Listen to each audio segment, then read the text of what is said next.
walaupun mendengar suaranya aja. Senang dengan Pak Menteri, tapi dengan poin-poin dari penjelasan Pak Menteri gimana Agus? Puas nggak? Puas. Apa yang menurut Agus puas? Ya nanti kita lihat aja prosesnya.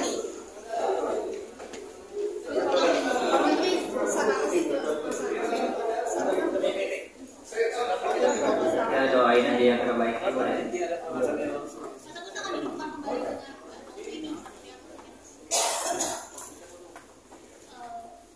Kita lihat proses aja nanti.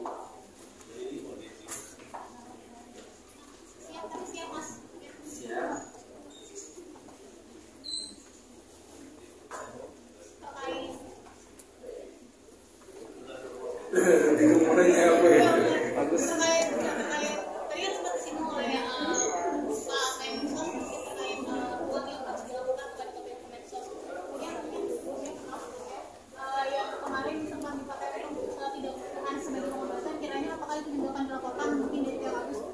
Ya nanti itu kita lihat aja prosesnya gimana. Pokoknya itu belum bisa saya jawab. Tapi Agus bersedia artinya siap apabila partai menggunakan uang donasi harus melaporkan nih kepada PSSI. Siap. Itu aja ya perlu hukumnya gimana dari setelah dari Pak Kementerian yang sudah dibicarakan.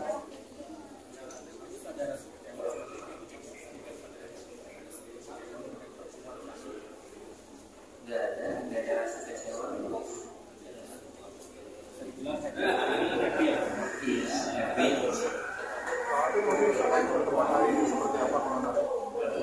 Kalau saya lihat ya ini sesuatu yang positif ya. Kata Mensos ini bersifat memfasilitasi untuk menjadi mediator agar supaya terjadi damai atau islah dari kedua belah pihak. Karena kan yang ada ini selama ini yang datang ini selalu memperkeruh ya. Makanya nggak heran kalau teman-teman lihat Novi itu udah berapa kali ganti lawyer ya di situ. Nah, bisa dilihat dari pihak Agus ini lawyernya selalu konsisten. Dari awal adalah Bapak Atabas, ditambah dengan saya sendiri dari LQ, dan orang-orang juga berpendapat kalau Alvin dari LQ udah turun, berarti ini dalam waktu dekat pasti selesai.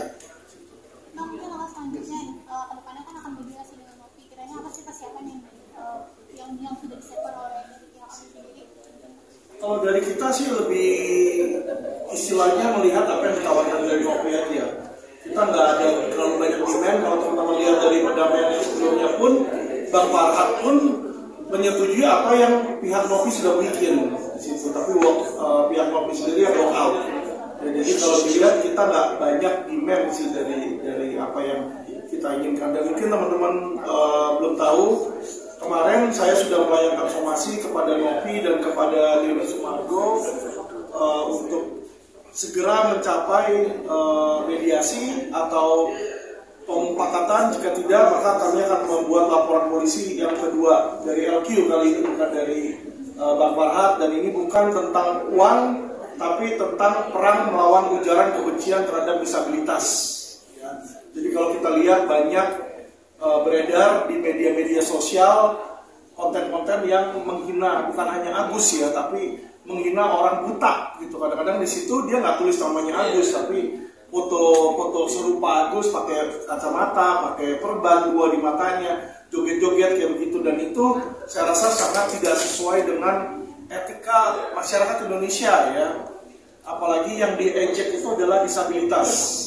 Dan setelah somasi kedua, bukan hanya Novi yang saya akan laporkan, tetapi panglima-panglima cyber mereka ya. Jadi ada panglima-panglima cyber yang kerap kali mengujarkan kebencian seperti Koko Hiro Cimot. Itu setiap lawyer saya ada 100 lawyer. Jadi saya siap bagi mereka yang mau mengejek disabilitas, setiap lawyer saya satu akan laporin satu orang. Ya. Jadi ini adalah perang melawan para penghujat kebencian terhadap disabilitas. Apalagi kemarin adalah hari disabilitas, teman-teman ya. Jadi kita harus menghargai disabilitas. Orang seperti Agus ini dia nggak bisa balas, dia nggak bisa tahu dirinya itu dihina sama orang. Ya, tapi kita masa sih kita yang normal menghina orang yang buta gitu. Saya rasa itu nggak ada definitinya di situ. Kenapa menggunakan pasal kesulitan yang parodi-parodikan itu dari kebencian semua, kenapa yang Jadi bukan hanya Novi aja yang saya laporkan, ya, bukan hanya Novi yang saya laporkan.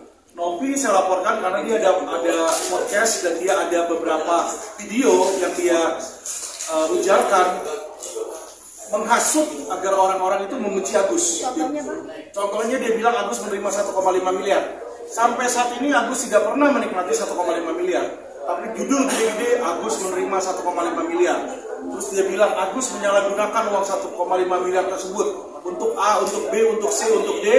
Itu yang nanti kami minta dia buktikan di kepolisian. Bisa nggak dia membuktikan uang itu digunakan untuk A, B, C, D, E? Nggak bisa, dia cuma bilang katanya. Ya, kedua yang dia lakukan juga mungkin teman-teman perlu melihat berita yang ada tentang Novi. Jadi kalian harus tahu siapa ini Novi. Ya, tahun 2023 di bulan Agustus, Barreskrim itu menggerebek kantornya dia, yayasan dia dengan dugaan TPPO. Dan ini saya sedang berkoordinasi dengan Mabes Polri. Ya, jadi Novi yang kalian anggap sebagai yayasan membuat ODGJ situ yang dimana ada bayi-bayinya itu nggak jelas ini apakah dijual atau gimana. Nah, inilah yang sedang diselidiki oleh Mabes Polri dan saya LQ Indonesia Law Firm kami komit untuk membuktikan